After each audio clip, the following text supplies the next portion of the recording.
Bien-aimés dans le Seigneur, bonjour. Réveillons-nous et commençons une journée avec la méditation. Méditons ensemble est un programme journalier qui nous donne l'occasion de sonder les Écritures, de méditer la parole de Dieu et donner un sens spécial pour notre journée.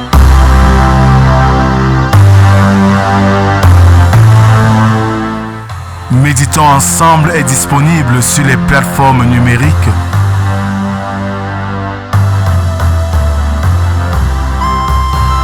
Pour vos sujets de prière, contactez la production au 237 6 91 28 29 85 via WhatsApp.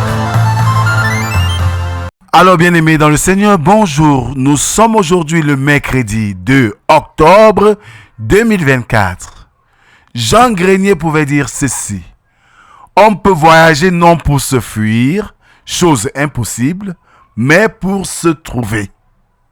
Ouvrons nos cantiques sur les ailes de la foi, numéro 78. Quel ami fidèle et tendre.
Psaume 36. La parole impie du méchant est au fond de mon cœur. La crainte de Dieu n'est pas devant ses yeux, car il se flatte à ses propres yeux pour consommer son iniquité, pour assouvir sa haine. Les paroles de sa bouche sont fausses et trompeuses. Il renonce à agir avec sagesse à faire le bien.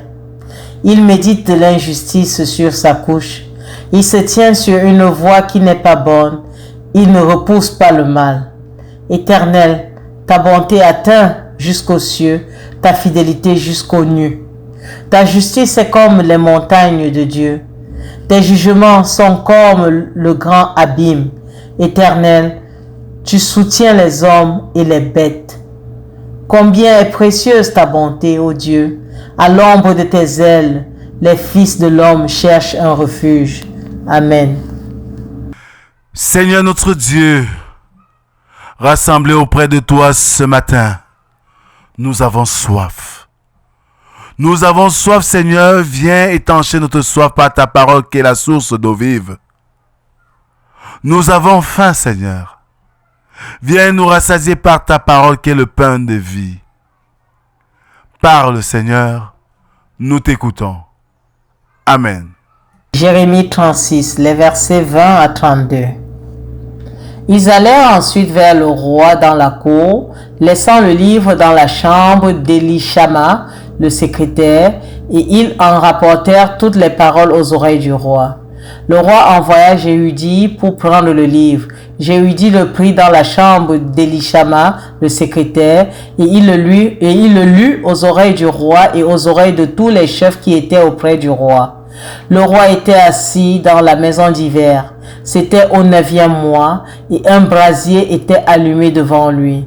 Lorsque Jéhudi eut lu 3 ou 4 feuilles, le roi coupa le livre avec le canif du secrétaire et le jeta dans le feu du brasier, où il fut entièrement consumée. Le roi et tous les serviteurs qui entendirent toutes ces paroles ne furent point effrayés et ne déchirèrent point leurs vêtements. Elnathan, Delaja et Gemaria avaient fait des instances auprès du roi pour qu'il ne brûlât pas le livre, mais il ne les écouta pas.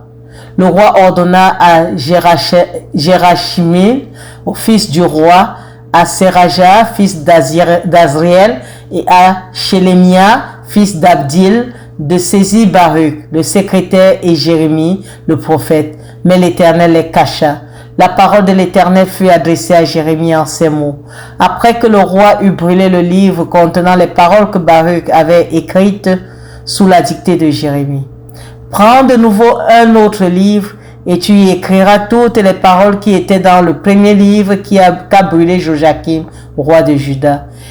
Et sur Joachim, roi de Juda, tu diras, ainsi parle l'Éternel, tu as brûlé ce livre en disant, pourquoi y as-tu écrit ces paroles? Le roi de Babylone viendra, il détruira ce pays et il en fera disparaître les hommes et les bêtes. C'est pourquoi, ainsi parle l'Éternel sur Joachim, roi de Juda, aucun des siens ne sera assis sur le trône de David, et son cadavre sera exposé à la chaleur pendant le jour et au froid pendant la nuit.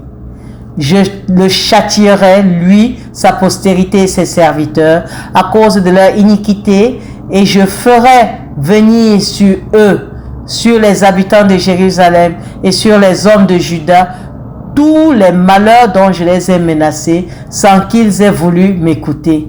Jérémie prit un autre livre et le donna à Baruch, fils de Nérija, le secrétaire.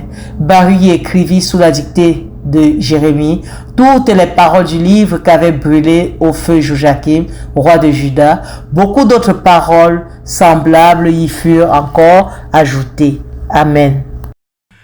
Bien-aimés dans le Seigneur, sans être devant des choix aussi dramatiques, il peut arriver à chacun de nous d'hésiter entre fuir le danger ou l'affronter, entre accepter le conflit ou l'éviter. Quelle est la bonne solution? Écoutons les réflexions de John Bunyan. Si notre cœur nous dit de fuir, alors fuyons. S'il nous dit de rester pour affronter l'épreuve, restons. Tout est possible, sauf le reniement de la vérité. Le même homme peut tout aussi bien partir que rester, conformément à l'évolution de l'appel de Dieu sur sa vie et à l'œuvre qu'il fait dans son cœur. David a fui. Il est resté. Jérémie a fui. Il est resté. Christ s'est retiré. Il a affronté les adversaires. Paul a fui. Puis il est resté. Il y a peu de règles établies dans ce cas. La personne concernée est la mieux placée pour évaluer sa capacité présente et le poids des arguments en faveur de la fuite ou de la persévérance. Ne fuyons pas par crainte, mais par un mandat divin qui va permettre à plusieurs d'échapper. Cette porte est ouverte par la providence divine et la fuite est appuyée par la parole de Dieu. Si vous êtes repris dans votre fuite, ne vous en prenez ni à Dieu ni aux hommes. Pas à Dieu, car vous êtes ses serviteurs et votre vie, avec tout ce qu'elle comporte, lui appartient. Pas aux hommes, car étant les instruments de Dieu, ils sont utilisés pour votre bien. Réjouissez-vous dans n'importe quelle situation, puisque de toute manière, Dieu a la solution en main. Ces sages paroles ont été testées à l'épreuve. Aussi, ne cherchons ni à éviter systématiquement les difficultés. Il faut parfois les affronter avec courage, ni à refuser d'en sortir quand l'occasion ou le moyen se présente. L'Esprit de Dieu et l'Esprit que Dieu nous a donné nous guidera en toute situation si nous sommes en communion avec Dieu. Amen. Merci Seigneur parce que quelquefois devant des dilemmes, nous sommes embarrassés et cherchons ta voix, pourtant tu nous parles déjà. Merci parce que cet esquisse de raisonnement nous permet de comprendre que tu es avec nous dans toutes les situations et tu sais agir promptement pour nous convaincre d'agir par X ou Y méthode. Donne-nous simplement, Seigneur, d'apprendre à t'écouter et à pratiquer promptement ce que tu nous recommandes pour, Seigneur, être à l'abri de tout danger éventuel et te faire confiance en toutes circonstances. Nous te prions, Seigneur, en ce jour, pour que tu éclaires nos vies par ta lumière, que tu nous guides par le truchement de ton Saint-Esprit et que tu nous donnes, Seigneur, de glorifier ton nom dans nos faits et gestes. Lève-nous, Seigneur, quand nous sommes tombés. Éclaire-nous, Seigneur, quand nous sommes dans l'obscurité. Et donne-nous de toujours faire ta volonté. C'est au nom de Jésus-Christ, ton Fils, que nous t'avons ainsi prié, lui qui nous a appris à te dire: Notre Père qui es aux cieux, que ton nom soit sanctifié, que ton règne vienne, que ta volonté soit faite sur la terre comme au ciel. Donne-nous aujourd'hui notre pain de ce jour. Pardonne nos offenses, comme nous pardonnons aussi à ceux qui nous ont offensés.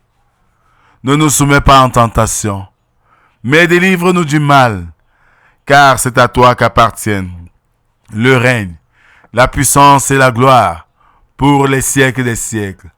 Amen. Bien-aimés dans le Seigneur, quelquefois nous nous retrouvons devant des dilemmes, mais sachons écouter la voix de Dieu et assumons nos choix pour ceci en faisant confiance que Dieu est avec nous. Que la grâce, la paix et l'amour de Dieu soient et demeurent sur nous pour toujours et à jamais, au nom du Père, du Fils et du Saint-Esprit. Amen. Excellente journée à tous et à demain si Dieu le veut. Shalom.